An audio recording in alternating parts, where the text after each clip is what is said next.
Good morning, good afternoon, and good evening to wherever you may be. Welcome back to the Pitch Perfect podcast with myself, Elaine, and of course, Toast. Hi, Kiki. How are you? Um, Physically, I've been better. Emotionally, I'm very well, though. Good to be back here, happy to be recording with you and having a chat with you. I feel like it's been a while, especially because, last time we just had the little game episode, so it's good to see you, hang out with you. Yeah, How are you doing? I'm good. I've been super busy. I've had family in town for the past week, so that's kept me um really busy, obviously. And then they just left today, and tomorrow I go out of town. So it's I'm just busy, but I'm super happy to sit down and talk to you. Been too long. It has been. Um, Now, you say your schedule's been pretty full, pretty busy. I assume then you haven't really had much of a chance to be playing Flesh and Blood over the last few weeks. No, no, not at all. Regrettably, not at all. Um,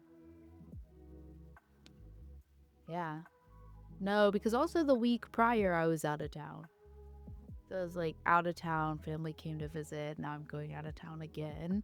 I really though wish I was in Yokohama. I will be excited. I'm like wondering if the Pro Tour stream is going to coincide with the time that I'll be up in an airplane because that would be really awesome and really great.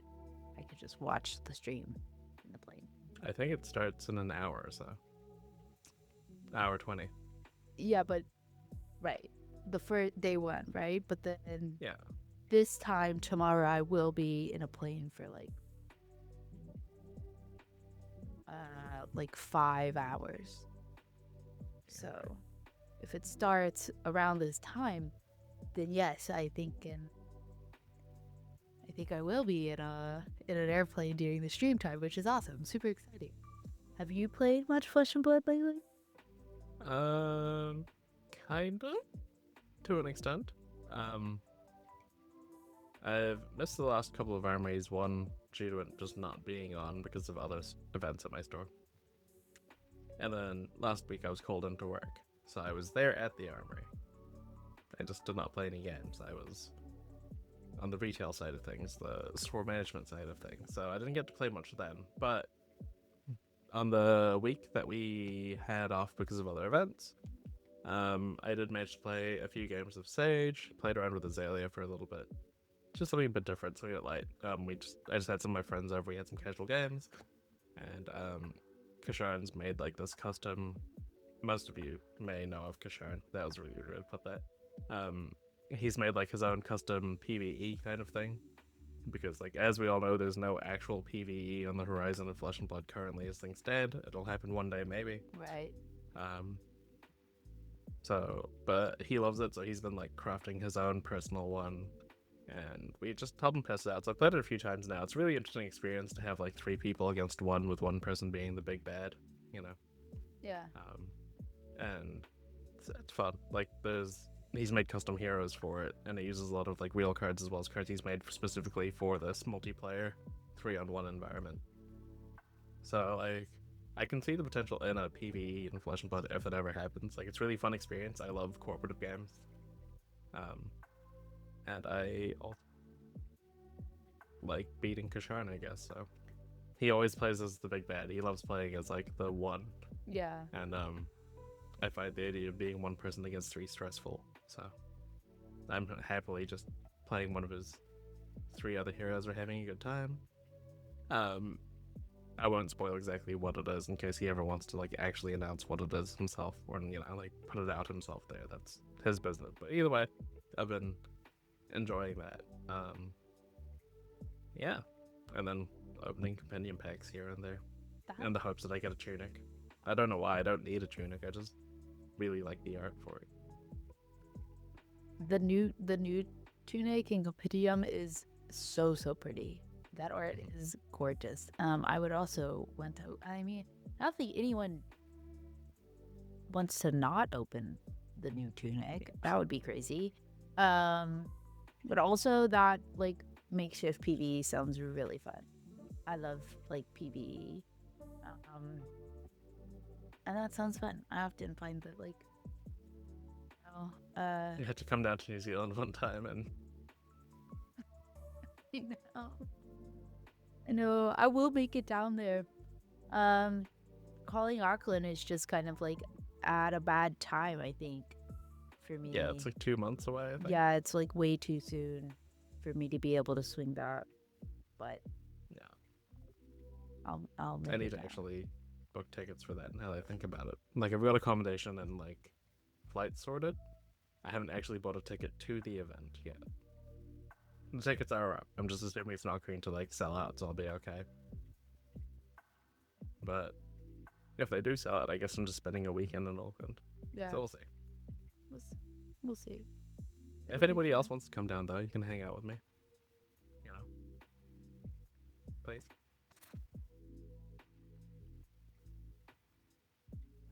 I do. But I do want to come down. I just don't think it's feasible. If anyone goes to hang out with Kiki, I'll be extremely jealous because they're the best. So,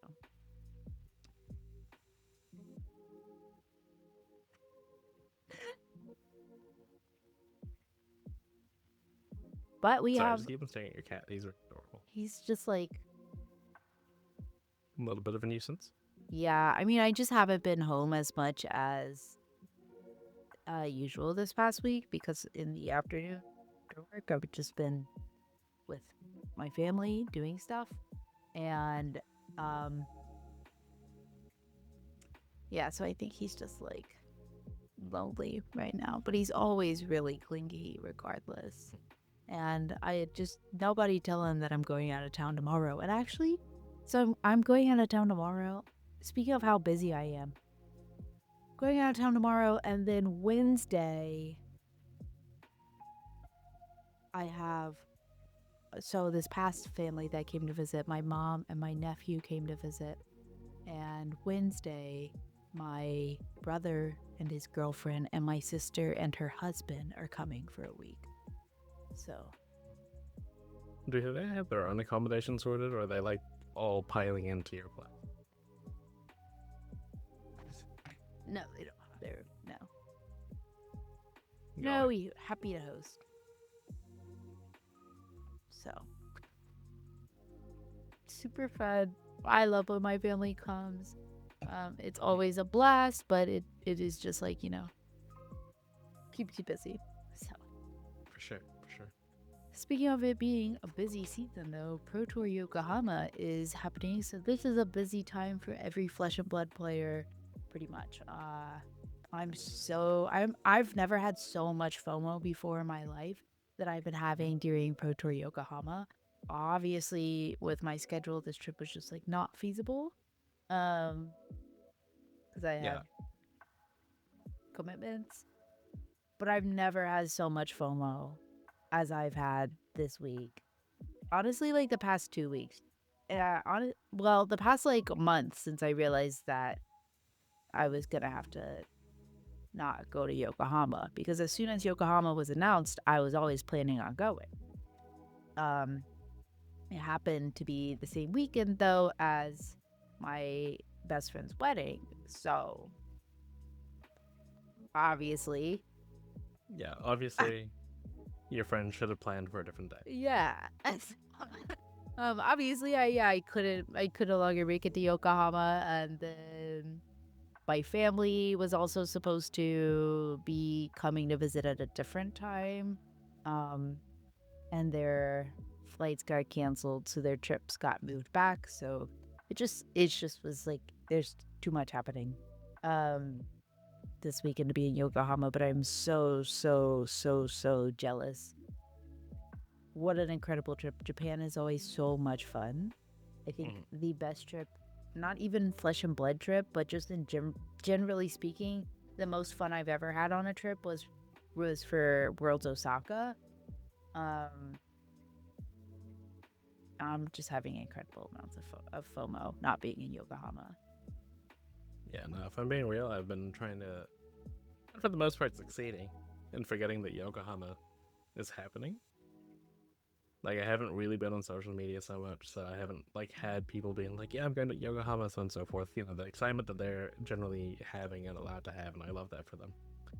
I have not been paying attention to that. Part of it due to just being too busy to think about it, and part of it being intentionally not thinking about it. Yeah. But I agree. You know, like going to Worlds in Japan was arguably my best overseas trip.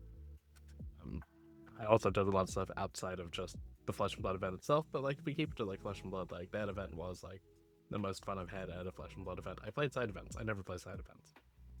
Um, and of course, like the vibes are great.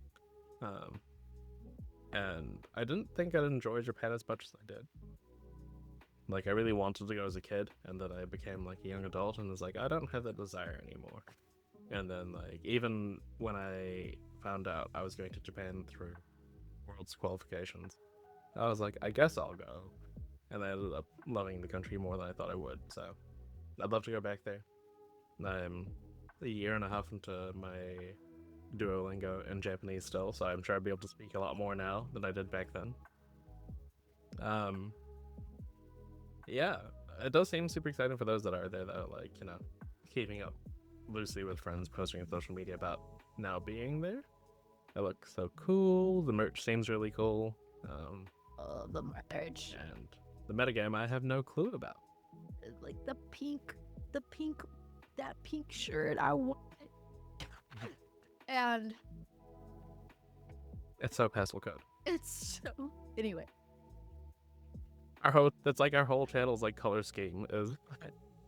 No. Why? I really want Even it. right now with your headphones and my hoodie, like I like texted one of my friends about it, and I asked them like, "Hey, what if you brought me back that pink shirt?" And then they opened it and never answered me. That was like a week and a half ago. No tea, no shade to them, but I maybe I should reach out to some more.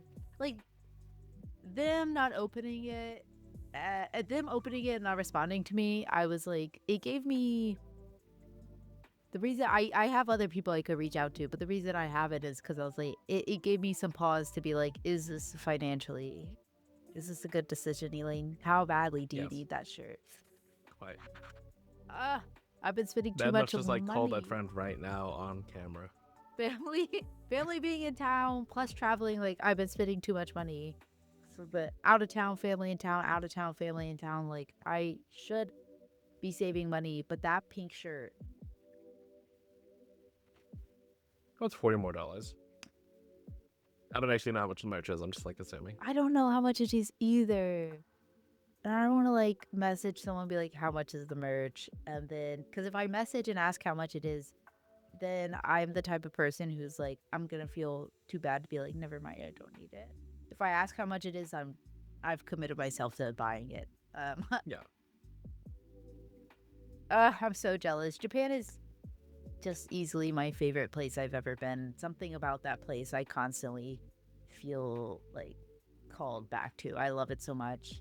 I travel a lot. I've been to 18 countries, and it's just like no contest for me. I just love Japan.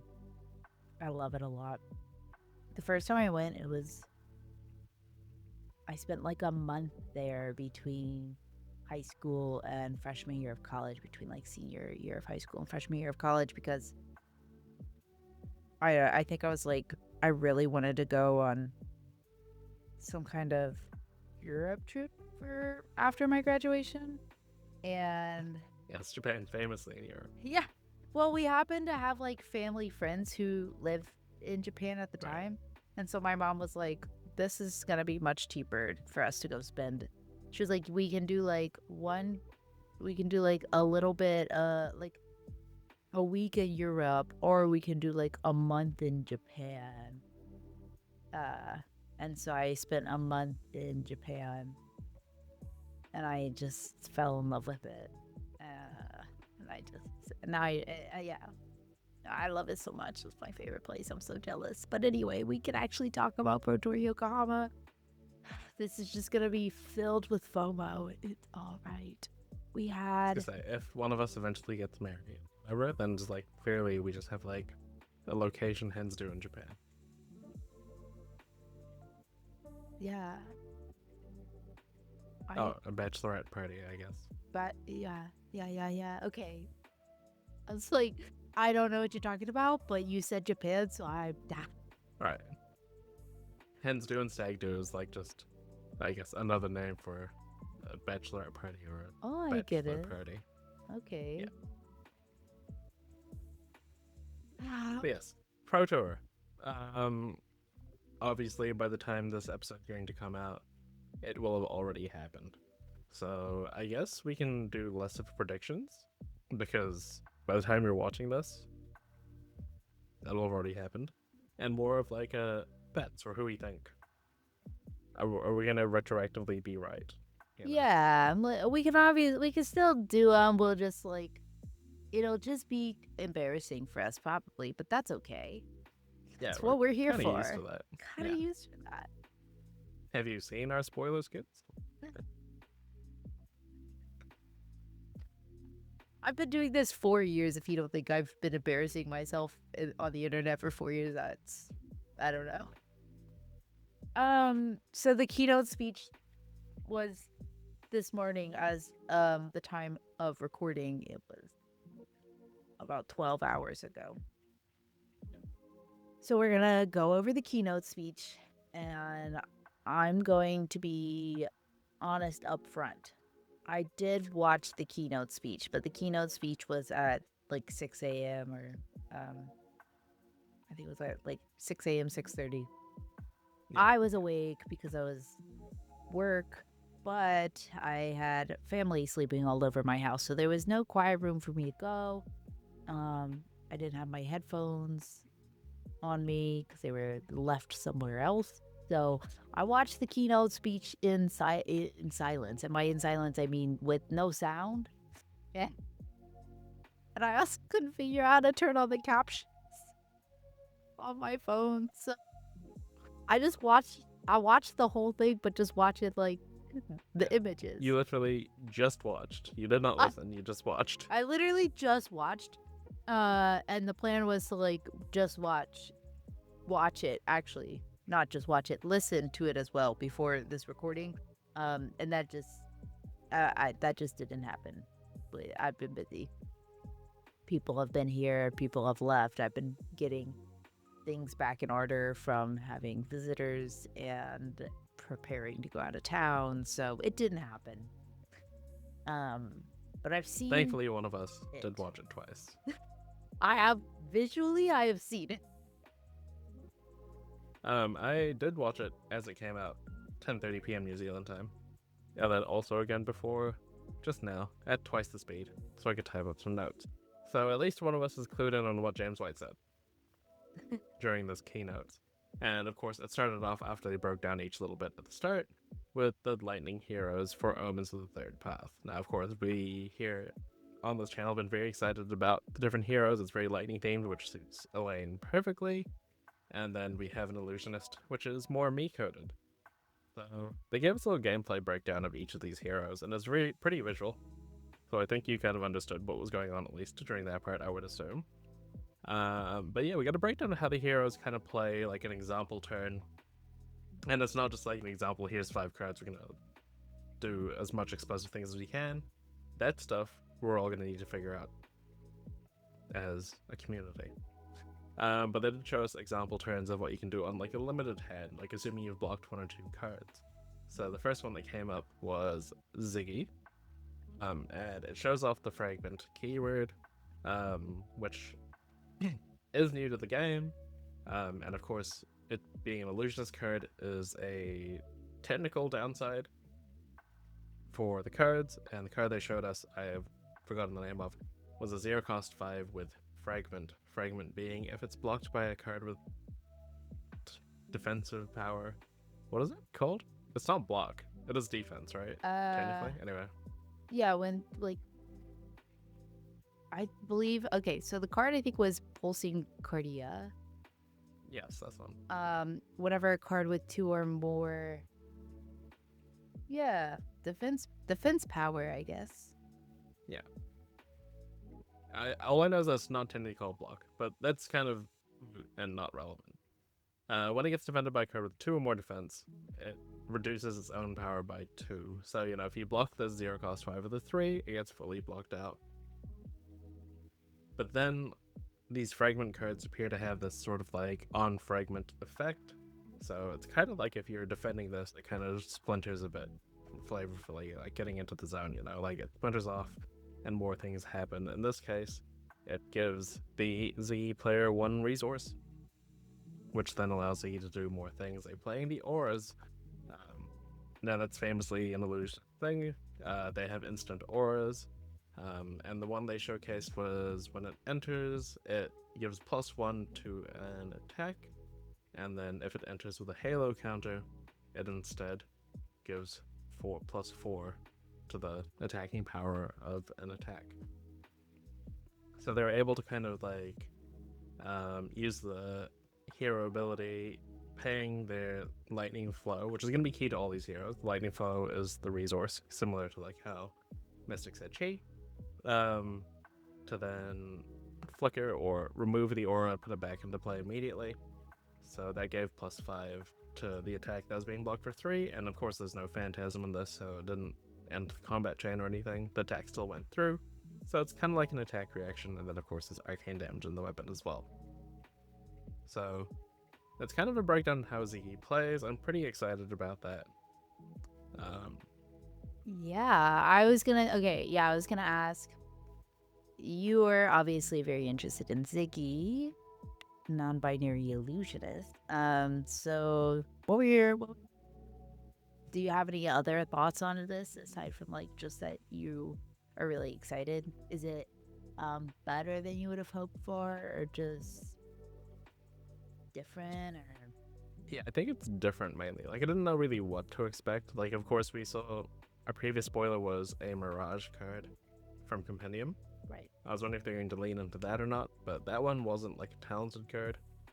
Mm-hmm. And so far, every talented illusionist, or every illusionist in general, has been quite different. It's kind of similar to Warrior, how each Warrior is quite different. There's not too much crossover between them. Yeah.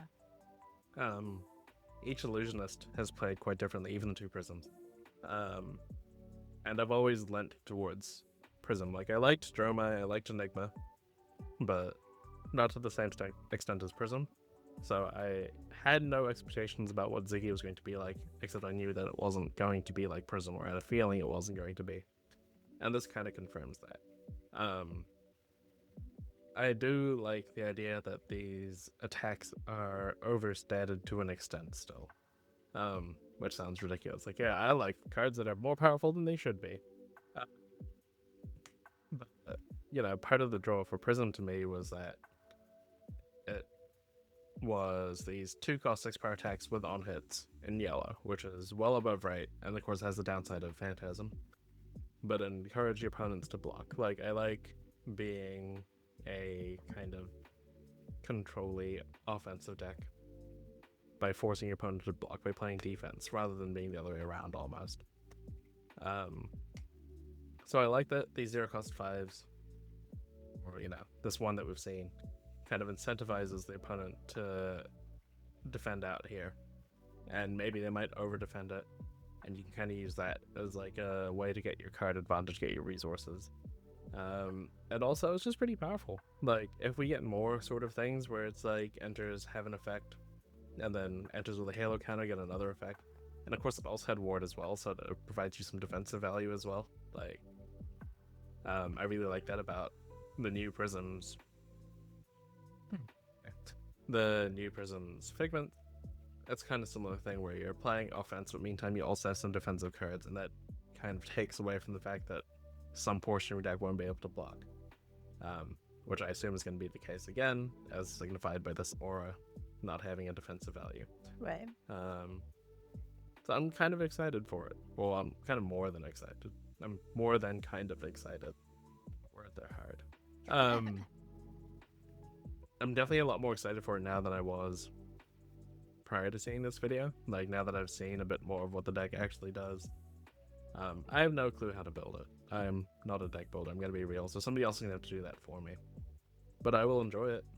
And I'm happy that there's going to be a pre-con for it, so that takes away some of the thinking for me.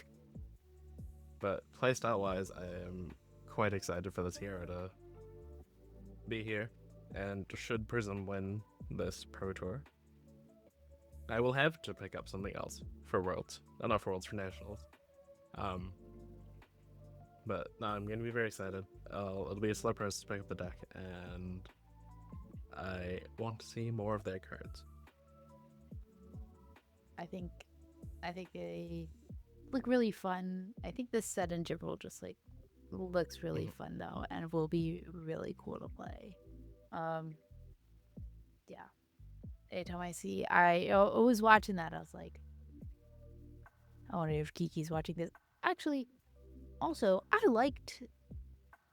Did you have any thoughts on like how they kind of that they incorporated a little bit turn play style of each hero or of the heroes in the keynote, like, because that's kind of new and different.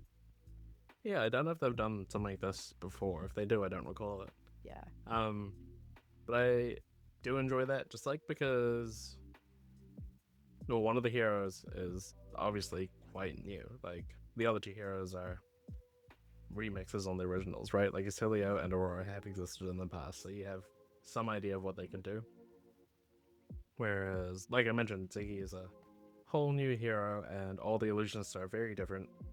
So it was kind of nice to see that, and also just get like an idea of the potential of like what an average turn could look like. Like I'm glad they didn't spoil the entire. This is what the broken thing your deck can do is, but it just gives you a better idea. Especially this was functionally a weapon reveal. Yeah. Or like for the other two heroes, I don't know if we've actually seen their weapon before this or not. I don't think we have.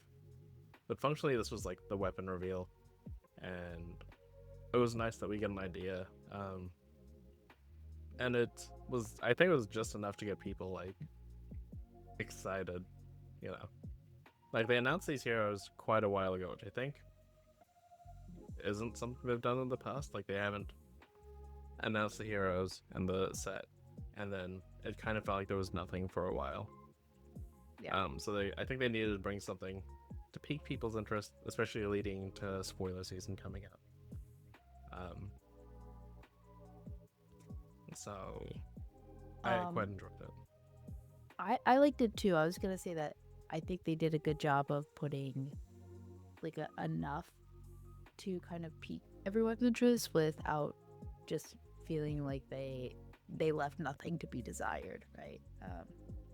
So I liked it though. I thought it was kind of cool.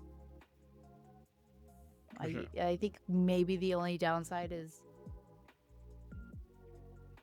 we're gonna move on to Ocilio, and maybe it's like it's a little weaker than I wanted it to be. He looks nice, big, and strong now, but maybe is not as big and strong as he used to be. Yes, so he's quite different now, right? So the key takeaway from Volzar, from Atelio, is that Volzar is a lot weaker. It takes a lot less work to trigger it. You just need to have an instant enter your graveyard, and then it gives amp 1 for no resources. So it's like consistent, right? Like you're gonna get that amp 1 fairly consistently. And I imagine there's going to be many ways to put instants in your graveyard, whether it's through playing them or discarding them to effect, so on and so forth. Or if there's any like instant sigils, I don't actually know, but if there is, they might pop at the start of your turn, trigger your Volzar if you're going to play in your own turn. But that's not the point. I think what they're trying to showcase with this Acilio is that you're going to be playing your opponent's turn, kind of similar to like Kano.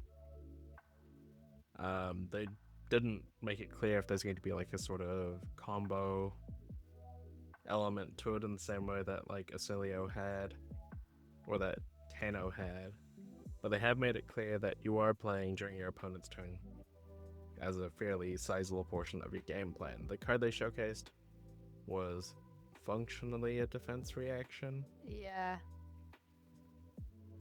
I can't remember exactly what it did, but it prevented 4 damage, and then it also dealt arcane damage during your opponent's turn. Right. I think it was Cosmic Suitor. Which, yeah, I remember thinking it sounded like Karma Sutra. I was like, huh? Yeah. Um, I think it's like prevent the next 4 damage that would be dealt to you this turn, and then like if um an instant has been put in your graveyard, you also deal 1 damage to your target hero. So functionally a defense reaction, but also in the wizard mirror, I guess is I don't know. Like I guess if you're playing a wizard, it also could be useful on your turn if they're trying to do damage to you. Um, maybe like could be a late game card, like a good card to have like late game, a really close game where you're both A Steel almost. Blade Shunt kind of effect. Yeah, Almost. exactly. Yeah, like maybe it has applications there, but functionally a defense reaction. Mm-hmm. I think what I take away from that rather, is that we are going to get the idea that this Basilia will be more defensive, as signified by his swollenness, right? Like he's picked up He's a more. rock now. Yeah. He's just like an electrified rock. He's got more beef on him. He can take more hits, defend more hits, and I think he's gonna like kind of get back. And like the keyword they used was like he's a counter burn deck, which really makes me think that he is trying to stifle the opponent's like offense and then deal some damage back. Yeah. So I think he'll be a very different deck to what we see Cilio currently, which is the current iteration of Cilio is very aggressive, go on in a flash, gonna hit you a bunch of times, big combo turn kind of thing. I don't think we're gonna see that to the same extent, if at all, from modern day Swole Cilio. Yeah, I mean, I think I agree. I think it'll be interesting because wizard players tend to want the super aggressive, like do all this crazy stuff, go really fast, boom, OTK, type of play, right? So we'll see. I'm curious to see if like this version of Ocilio, if we're correct in it being more of like a defensive wizard, if wizard that all the typical wizard players will still be drawn to this, or if it'll draw like a new set of players to the wizard class. I think it'll kind of fill the niche for the people that liked Icelander more than Kano. Like Icelander was also kind of same in being a very defensive deck that could deal points of arcane damaging the opponent's turn, try to be a bit more disruptive. I'm not sure if Asila will be as disruptive as Icelander, just due to the virtue being lightning rather than ice. Yeah. But I think it appeals to more to them, so like the Guardian style wizard players. Whereas I think the Kano style wizard players are going to be more drawn towards one of the other two lightning heroes in this set. Especially after seeing how Ziggy plays, I think that's where most of the wizard players are going to go. The Kano players. That's true. When I say wizard players, my brain automatically goes to Kano players, which like maybe dates me in this game. But you're right, this could be a good wizard for like the Icelander and the Verdance wizard players. Let's be real though, like the Icelander like wizard players, they're all Guardian players. They're Guardian players, right? And same crowd, same thing with the Verdance players a little bit. Yeah, like, yeah. You play Verdance, and you're not known for liking decks that go super fast and do crazy things. Exactly. Yeah. Exactly. I just want like my 2-card 8 points of value, you know? Speaking of 2 cards, 8 points of value though, they had a 2-card example for Aurora coming up. The new Aurora. Obviously the original one has Hit Living Legend, so we don't have like, the comparison. We're not gonna have both of them at the same time, the same way that we have Acilio. But this Aurora kind of plays similarly to the original one, or at least has the same sort of tempo where you're going to be wanting to attack a bunch. And they revealed her new weapon. It is Scorpio's Tail, which costs 0 resources to attack with, I think. And it's just 1 damage on hit. Deal 1 point of arcane damage, but you need to control a lightning attack to do it. This is like mega balanced Rosetta. Yeah, Rosetta Thorn was far too pushed, and they're like, we're gonna make it a lot weaker, but you don't have to spend any resources to attack with it. So that's pretty interesting. You know, you can kind of carry on with this pitchless kind of play style that we kind of come to expect from Aurora. And they're making even more use out of that was so badly worded. They're really encouraging you to give go again, make the lightning token, lightning embodiment Embodiment tokens. of lightning, yeah. There's now multiple lightning tokens. But they're encouraging you to do that by keywording a mechanic that has existed in the past. Gosh, I can't remember the name of the keyword anymore, but functionally it's when you give an attack go again, it gains bonus. So the example they gave to us was a 1-0 cost. It was a 3 power attack that gets +1 power if it has go again. And then on hit, it makes another lightning embodiment. Dashing flash foot. It the quick strike keyword.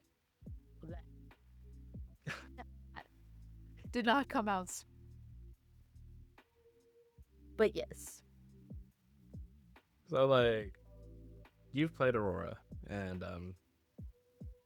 to a greater extent, you've played Briar. How do you feel about Aurora being another red line deck? Are you excited about how it goes? Any differences? Yes, I'm super excited. Expectations? I think that if they did anything other than a red line deck for Aurora, there would have been uproars, honestly. So Yeah. No, I'm excited. I think that I don't really have like much thoughts. I don't know that it'll be much different. I'm curious to see if we think this will be like better, if it'll be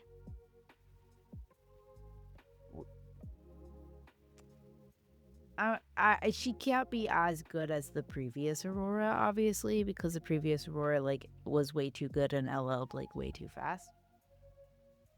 And Briar was also like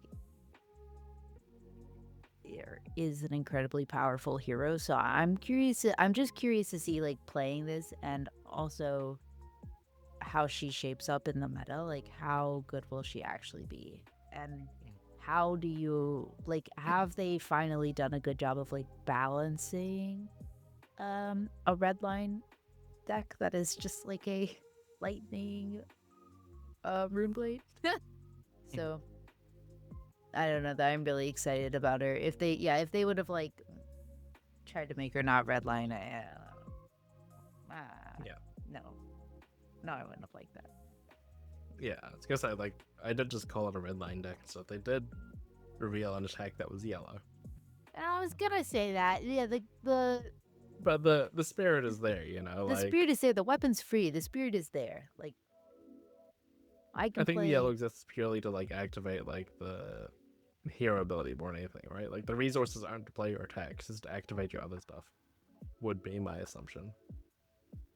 Yeah. Maybe. I do like the weapon being free though.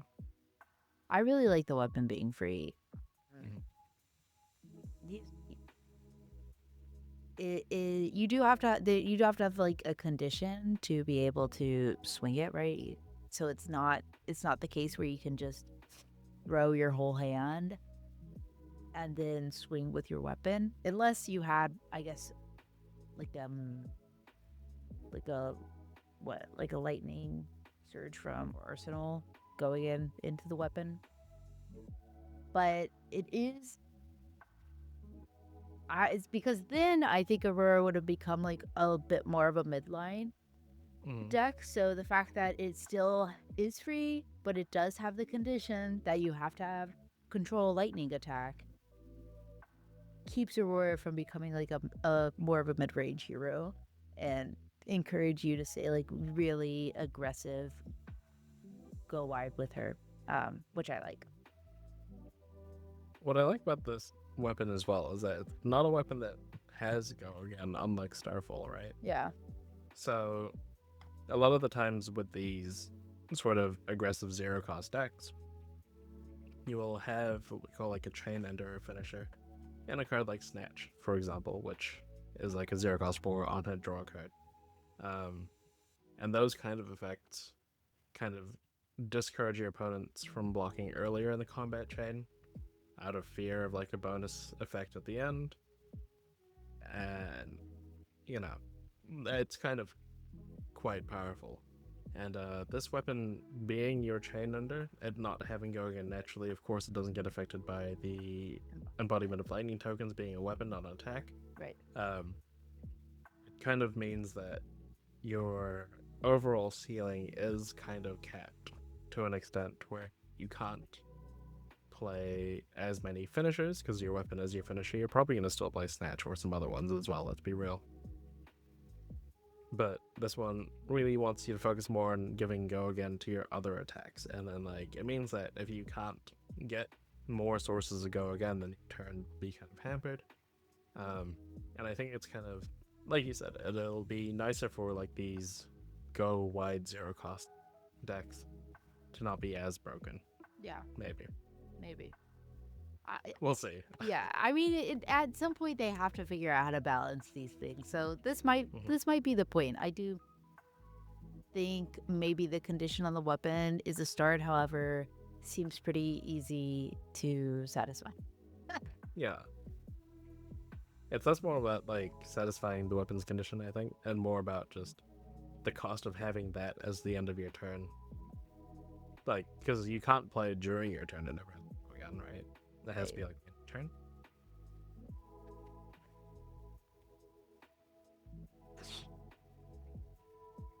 Was this you moving your cat or Shirley? Yeah. He's just doing this on his own accord. I'm doing this. He likes this. Sorry.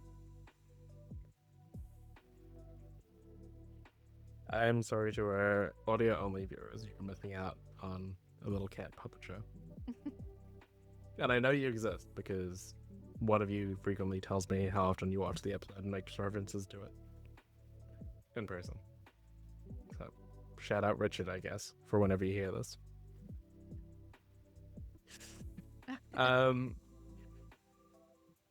Those are the heroes from... Fuck. I was going to say Tales of Aria. Omens of Those the are Third heroes Age. from Omens of the Third Age.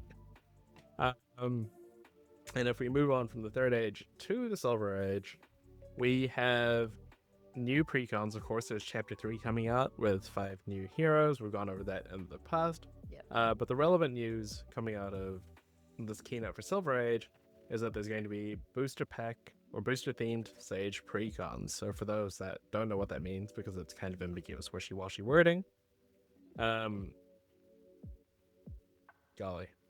your eye.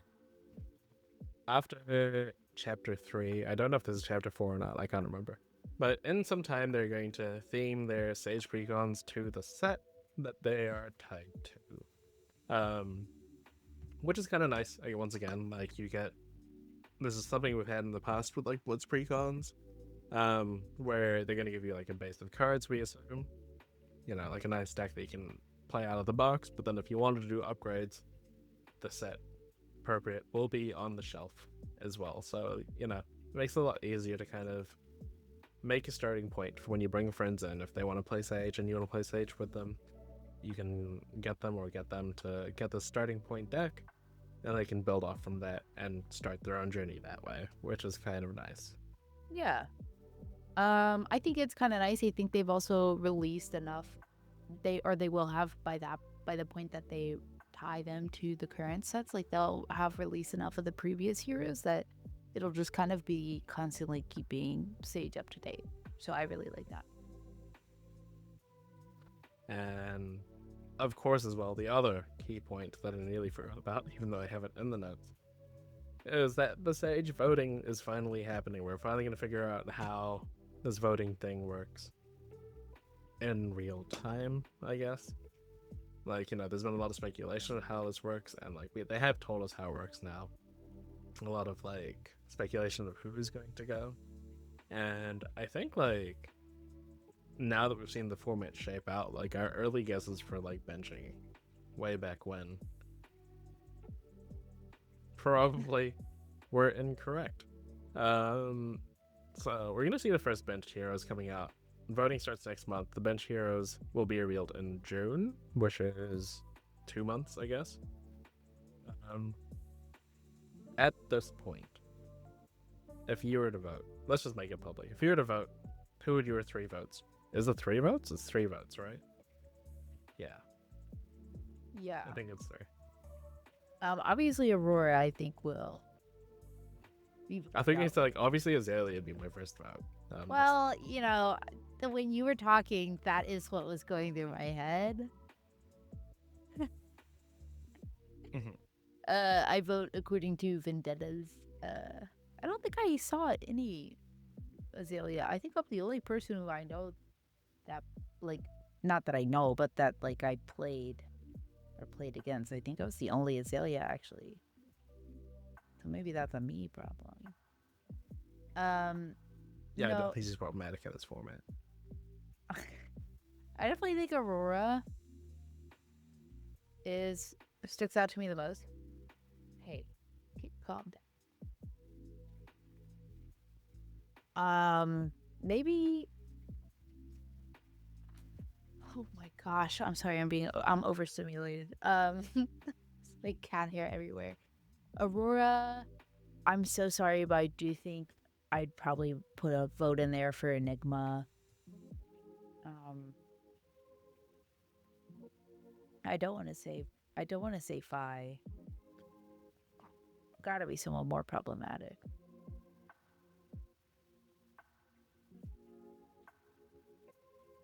I'm gonna say Azalea. I am.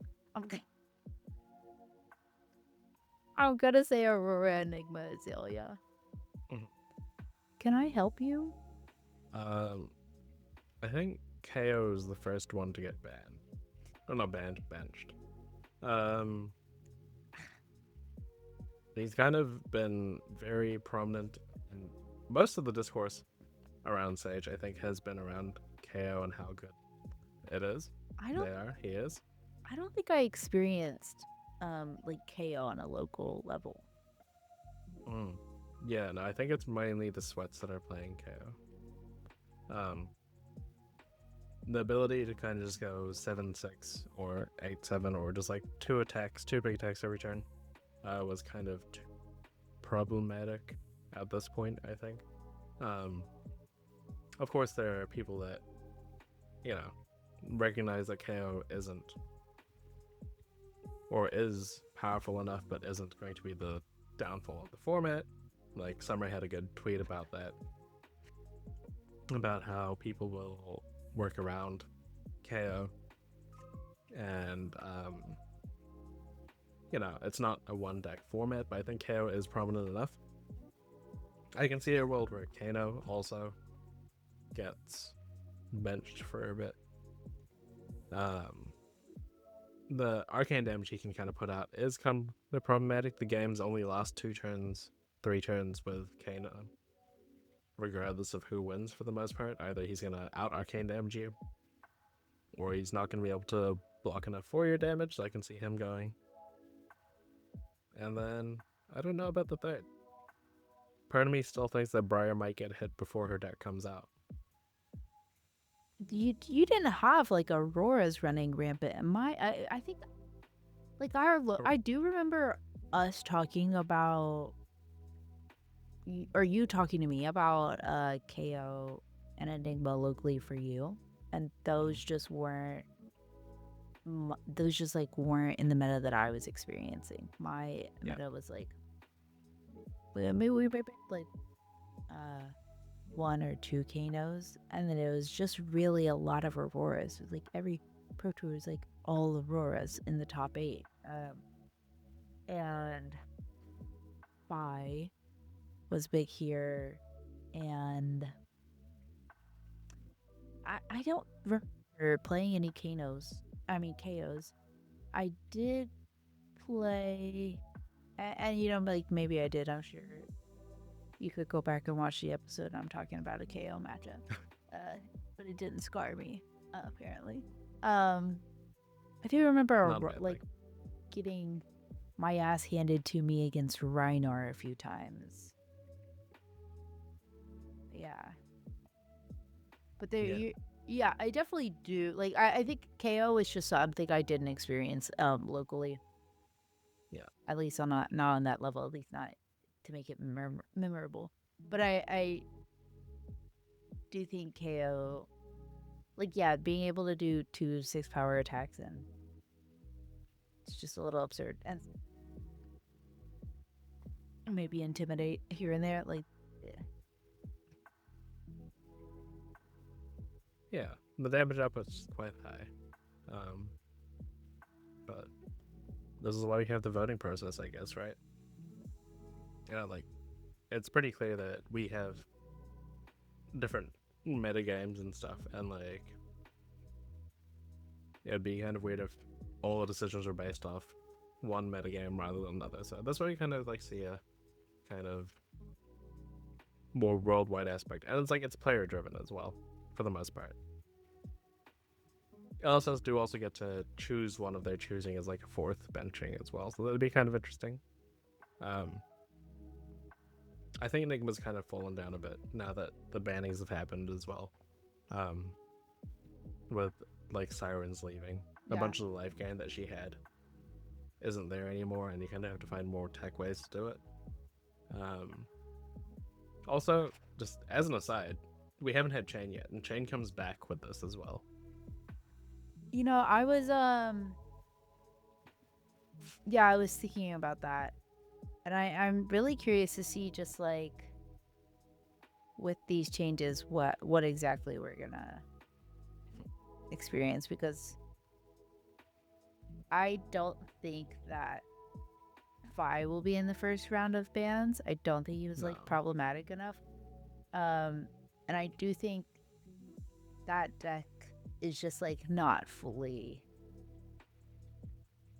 tuned yet. Like I think it has the potential of being really, really good, but I don't think it's like fully tuned yet. I think the same with Briar. I think Chain is just gonna be disgusting.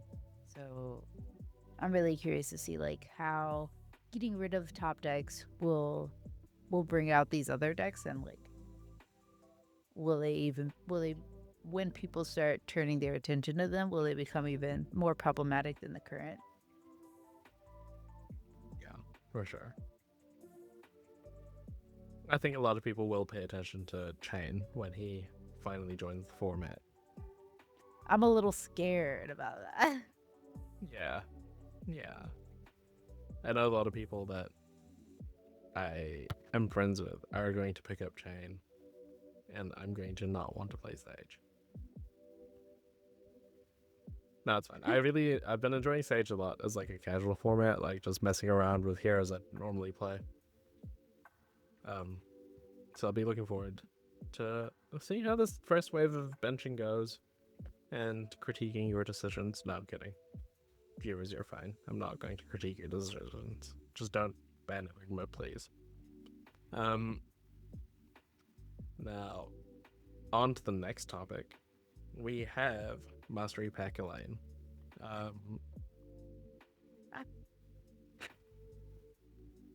For those not familiar with the joke, we have Mastery Pack Warrior coming out.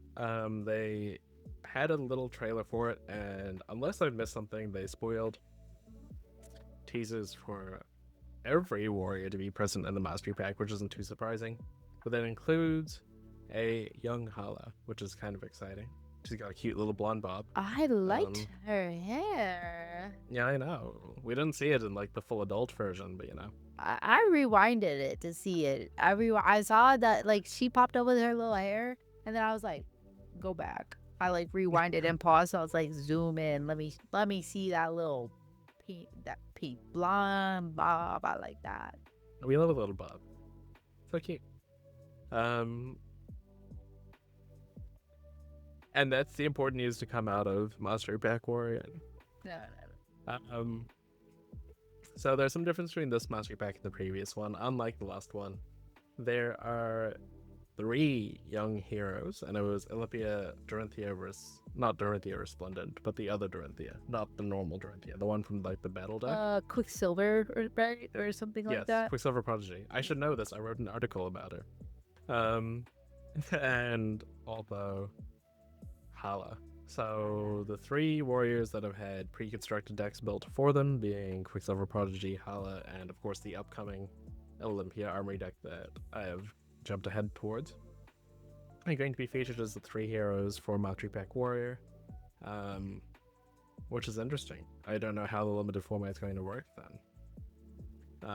Because if we remember, there was a limited format for Guardian as well, but the Guardian Mastery Pack, you got your little Valda. And you played Crack Shuffle Play with it. Yep. Which was an experience of all time. There you go. It was for some people. It was definitely for some people. I tend to have bad taste, though, so. As the person you chose to be your co-host, I'm really glad you just mentioned that. Not in people. That was pretty fun. As a casual format, once again. Like, and I have played some Crack Shuffle Play, and it was fine. It was fun enough. It'll be interesting to see how a triple hero situation happens, if it's still going to be Crack Shuffle Play, if it's going to go to a more traditional draft format, maybe. Or a sealed format, something a bit different, who knows. Surely there's going to be some sort of limited play with it. One can hope. We love limited play. And then, of course, they announced some marvels for the set, and the marvels they announced were the weapons for these heroes. Oh my god. So there was a Zenith Blade for Hala. There's a new weapon for Olympia, which I can't remember how much it costs, but it has an alternative cost of sacrificing gold to attack with. Yeah, I think it was a two costs or destroy gold. The Golden Grail. And when it wagers, it also gets +1. So again, playing with Olympia, desire to wager gives him a 2-handed sword rather than 2 one-handed swords, but crucially it gives you a gold payoff, kind of something that he was missing. Attacking with weapon for 0 resources pitched is quite powerful, as you save all your resources for your cards to buff said sword and make the wagers more meaningful. So I'm kind of excited for that Olympia. I think it's gonna be very cool. Everybody go get your Marvel equipment now. And then of course the last Marvel is probably going to be the chase card of the set. It is the original Dawnblade, which is getting the same treatment as the Rosetta Thorn Marvel, where it has a beautiful back that has no text and completely different art, and it's stunning. I don't know if you're crashing out because you like it or because you hate it. Really. That was another one. I was like, rewind, pause, zoom in, show me that again. It's stunning, right? It's stunning and it's playable. Unlike Rosetta Thorn. It's playable. It hasn't been said about Dawnblade since like 2021. Sure. But it's it legal. is legal. It's legal. It's legal. Oh my god, it's so pretty. It's so pretty. I saw that and I was like, texted my friend. I was like, did you see Dawnblade? They were like, no, I didn't see it. And I sent it to them and they're like, oh, nice. Like, where's that a thorn? I said, thank God that Kasai is not one of the focus heroes in this set, which is not something I ever thought I would say. But if they did that to a Saber, I'd need 2 of them. And one in each direction. It's so pretty. It is. It is. If I ever open one, I'll play Dorothy again for a week. Yeah, it's not something that I'm not gonna like buy this. Probably. I say that I tend to make irresponsible decisions. I almost bought a Rosetta Thorn at Worlds. For what? So catch me at the right time. I might buy this, but it's so pretty. I really like it. Absolutely gorgeous, and I do actually like Dorinthia, especially Dawnblade Dorinthia. Any other version of Dorinthia I refuse to acknowledge, because like Dawnblade is her thing, that's what she does, and I would love for her to be good again. Apparently no warriors are in Living Legend in Classic Constructed. So someone's got to. Like, That felt this like a has to be the big. set that maybe pushes a warrior over the top. Maybe. Ooh. Not because any other. I was saying, Kasai's probably the closest in terms of like competitive viability. I'm so But who happy knows? she's like not that good anymore. Again. You can keep her forever. Yeah, I'm so happy. I was sweating for a minute there. I was sweating. So I'm really happy about that. I'm excited for Mastery Pack Warrior. Actually, think I'm more excited for it to be my turn than I am for actually for the actual Mastery Pack. I'm excited to be the one that is excited. I listen to one of my favorite Flesh and Blood podcasts, Breaking the Chain with Cody Reddy and Jacob Lika. And shout out. And Jacob, if you're not familiar, is a massive Guardian player. And it was really fun to like listen to that podcast and always be hearing Cody so like excited for all of what was being spoiled in Mastery Guardian Pack, which personally was just like stuff that I was like, oh, cool. I wasn't like, wow, I'm in the kitchen cooking. This is getting crazy. Oh my God, did you see it? I have things to say. I was just like, oh, sweet. So I'm excited because like Jacob was just really, it was really fun to experience him experiencing that. I should so I'm like, these are people I have parasocial relationships with, I guess. I don't know these people, right? Just to make that clear. I'm like, it was really fun to experience him experiencing that. Like, these are people that I'm listening through my screen, right? But it was super fun to be like, oh my gosh, wow, Jacob's really cooking. Whoa, that was like not exciting for me, but it was exciting for someone. Someone out there loved this a lot more than me. So I'm excited to like have that experience that Jacob had with the Guardian Mastery Pack. So when it's Mastery Pack Elaine, like that is you. I'm excited. That is you. I am really going to be here to ask you questions when it happens. And you get to nerd about it in the best way possible. I'm really but like I said, I'm more hyped to like for it to be my turn than I actually am for anything that I've seen so far. Yeah. Except but we'll find out when the cards. Sorry, I got excited. That art, there was like a new image of Kasai. Yeah. The one who's like drawing the sword, the saber. Yes. Yeah, it's kind of like an action shot.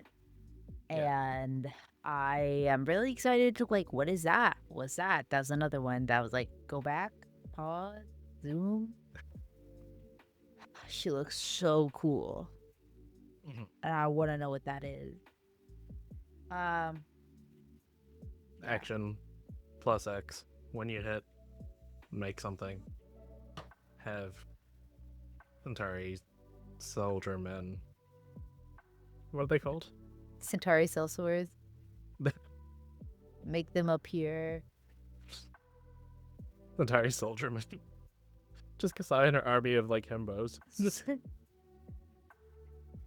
Hey, why not? Make 5 Centauri soldier men appear. They all attack. They all have fans and grapes. I like the way you think. Yeah. I think it's way more interesting than having them, like, kill someone. No. Yeah. Focus your energy where it needs to be, which is holidays. Relaxing. And then, so we mentioned that there's the Olympia Armory deck as well, so that'll be coming out. And then sneakily they snuck in the year's... this isn't in the notes, I'm just throwing this at you. They snuck in the year's schedule for product releases. Yes. In Q4, there is an Armory deck and a Mastery pack, both of which haven't been named yet. So we can expect another hero and another Mastery pack coming out. And with this graphic, they did this spooky swirling space thing in the sky. Kind of looked kind of dark to monastery-ish, maybe. Kind of similar to the new Command and Conquer vibe.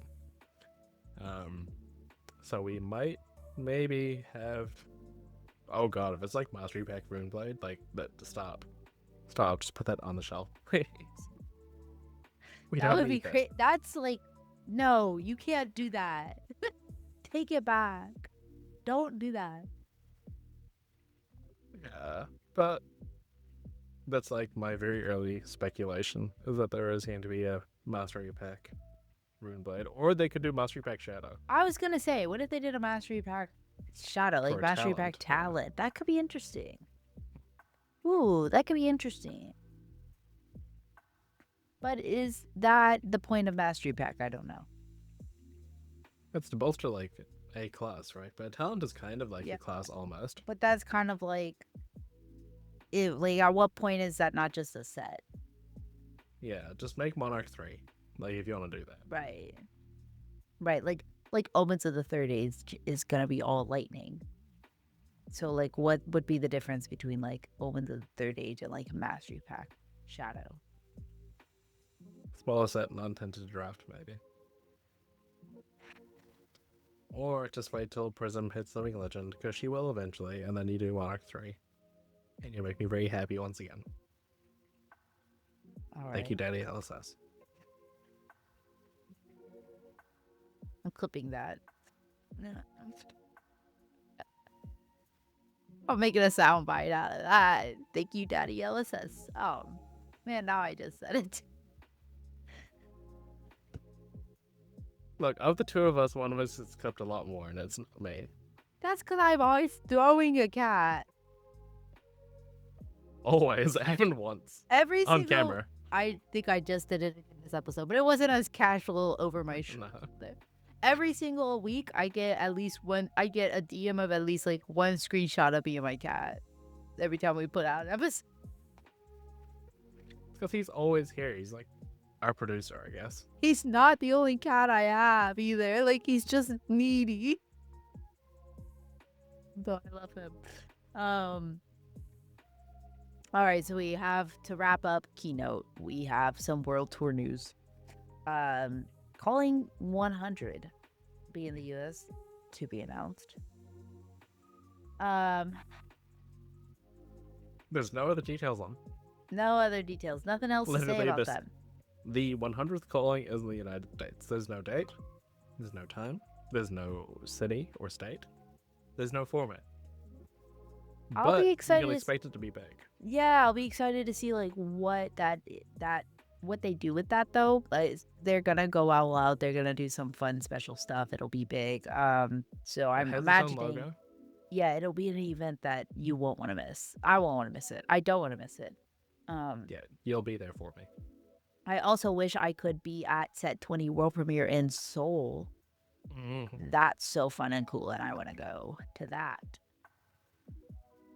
And then there's a World Championship in Paris. Which should be exciting for those who love the city, you know, like I'm sure it'll be great. The speculation was correct in saying it'll be in Europe again. So I know there's a bunch of people that weren't able to make it to the US Worlds for one reason or another and then deferred it to this one. So I'm sure they'll be excited that it's in Europe. You know, we've got that little triangle going on between Europe, Asia, and the States for Worlds. Yeah. Is the speculation, and so far it's been true. So that's exciting for those. I really want to go to Seoul. I don't think I can afford to, realistically, but I want to go to Seoul. I want to go to Seoul. I want to go to Seoul. I want to go to the 100th calling, which that I can probably do that. I want to go to Seoul. And I really wanted to go to Worlds this year.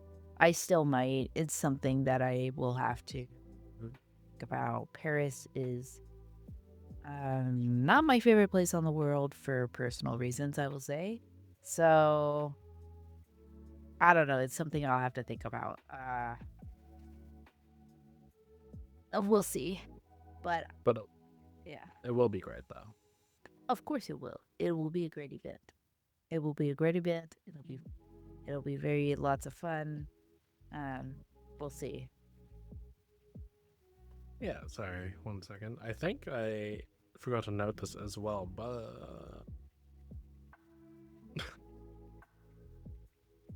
sorry, I just had a friend who is speculating that his Mastery Pack Ninja and the Armory deck is Adult Benji. Um, but I think I might have missed this in the notes, but there's also an actually, where is this from? I see a picture of a full art Fate Foreseen. Is that from Worlds? Why is there a Valiant Dynamo? Hold up, where are these images from? No, though Huh? that was the new Valiant Dynamo art was part of the keynote speech. But then the other ones revealed like full arts, sharpening sparks, and stand tall, both in black, and new Valiant Dynamo art. So I don't know about a Fate Foreseen. Yeah, somebody sent me or sent the group chat an image of like a Fate Foreseen. Let me just send it to you real quick. It looks like Let me a guy go playing look. poker almost with his Oh, mind. okay. I'm gonna be so for real. I did. Yes, I think that's the promo for um Vegas, Pro Tour Vegas. That would make so much sense with the art now that I I think think about that's it. Pro Tour Vegas. I did know about this. I totally just didn't. It Think didn't about it. clock. It didn't clock to Yeah. me when you're talking about Fate. The art is so not like it's so different than the original Fate Foreseen. I just like wasn't even thinking. To be honest, I don't think it clicked in my brain that this card was Fate Foreseen until just I just saw it. I was like, uh, Okay. it is very Vegasy. See, I don't see the context of this card. It's like, is this like the Pro Tour Paris promo? Is this Why? Why is Olympia? this Paris? It's not. That's not Paris. Is that Olympia Yes, with the with all gold? his That's gold. funny. I like this. I like this. I saw this. I didn't actually look at it that much, really, until just now. Obviously, because I didn't know what you were talking about, even though I'd seen this before.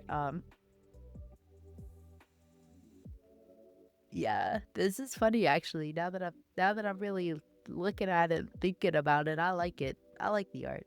It's very Olympia Vegas, playing very Texas appropriate. Hold'em. Yeah, yeah, and it's funny because that's a gold guy. Mhm. I like that choice better than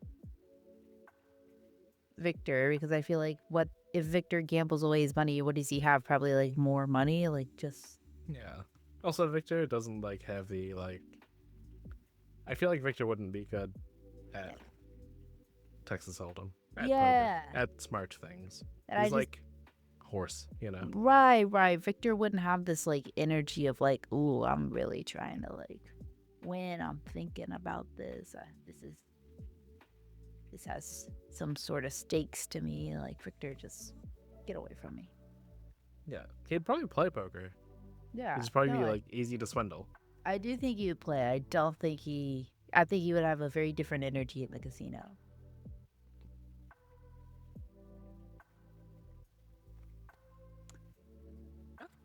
So that was basically the entire keynotes. Yeah, I mean, you could listen to us talk about it for an hour and 15 minutes, but I think the actual keynote was like 15 minutes. But Yeah. what? We appreciate you listening to our thoughts on it. We can do, I think, maybe some Pro Tour Yokohama predictions real quick to wrap it up. So this is our little fun segment. Predict one here at a top 8, I guess. You can predict the winner if you want. Predict one here at a top 8. I'm actually, I want to say, I feel like there are two that I think might be kind of definitely top 8, but I'm going to say Vincent. Okay.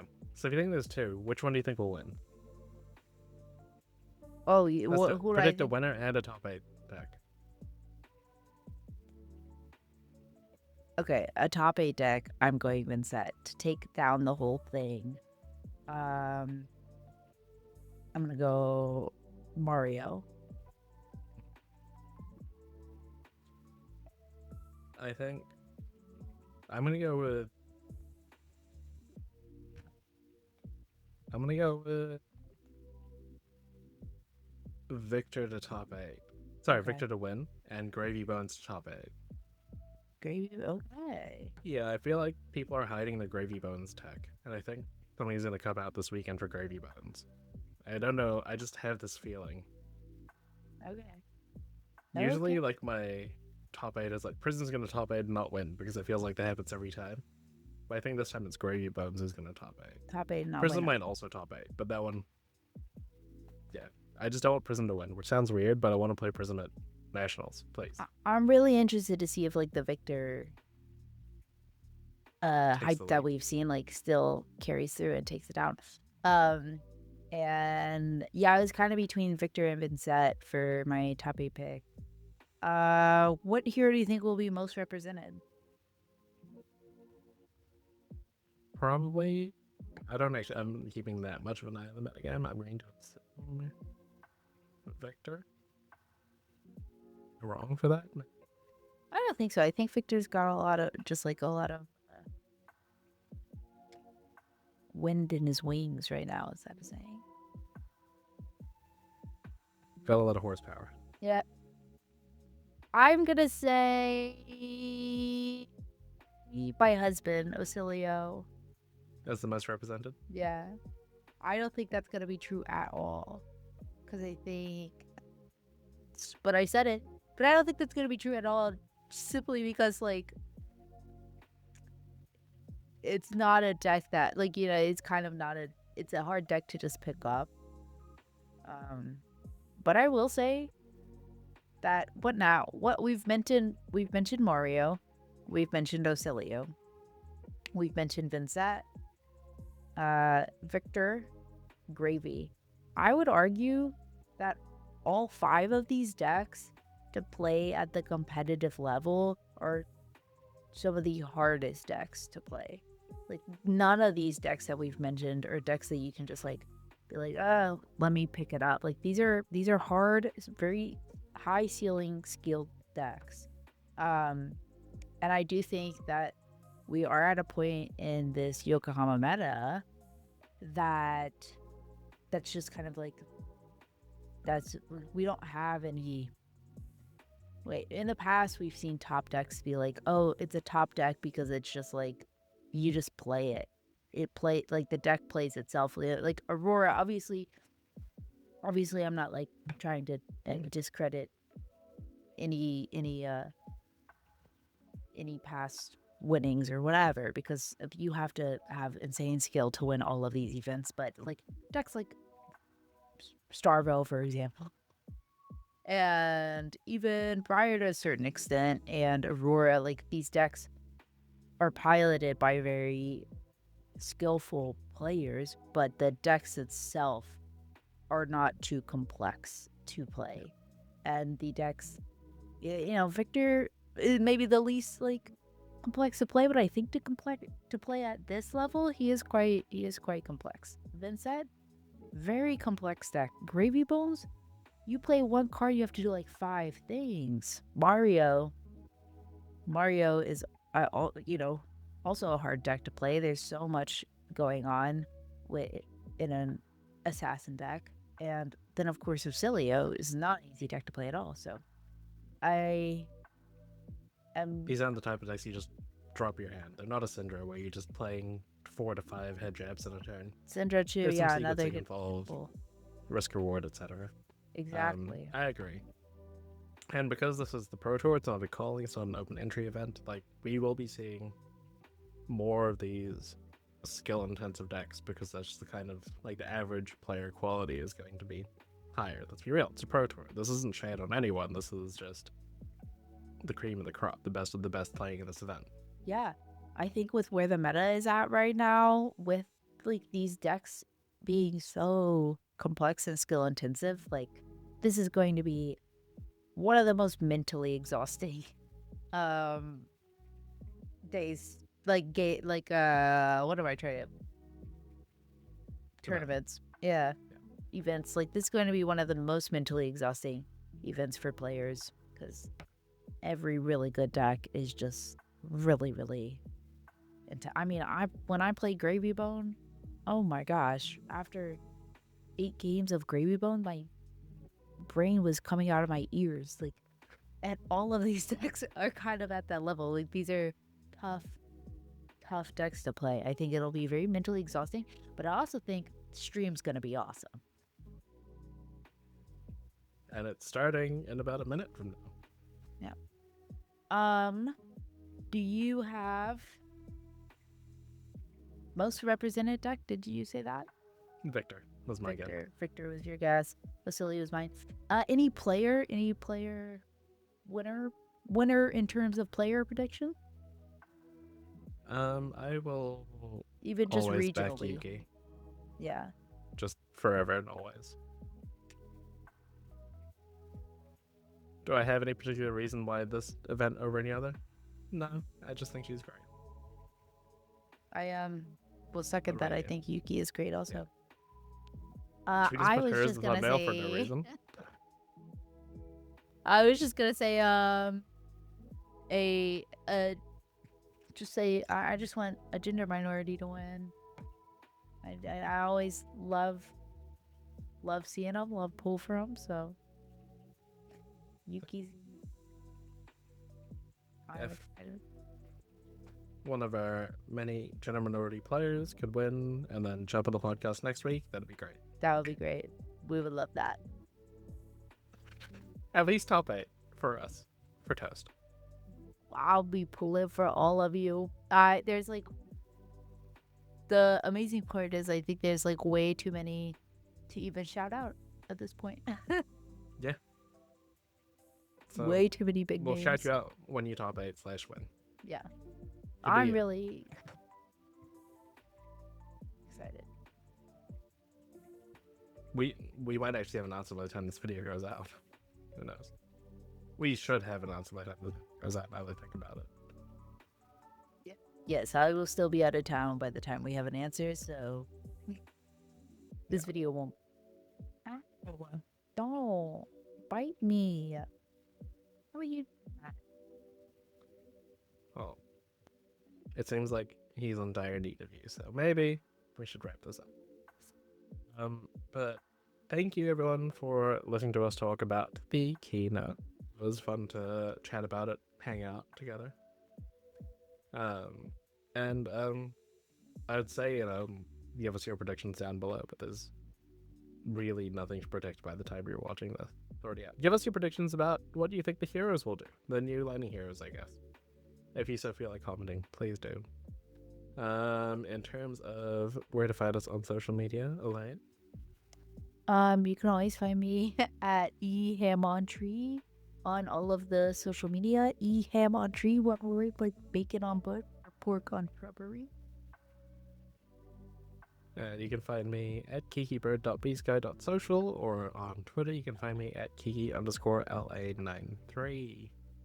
And of course you can find our podcast on both of those at Pitch Perfect Pod. We've got a Discord link down below if you want to join the Discord, get updates on when we post, or listener questions.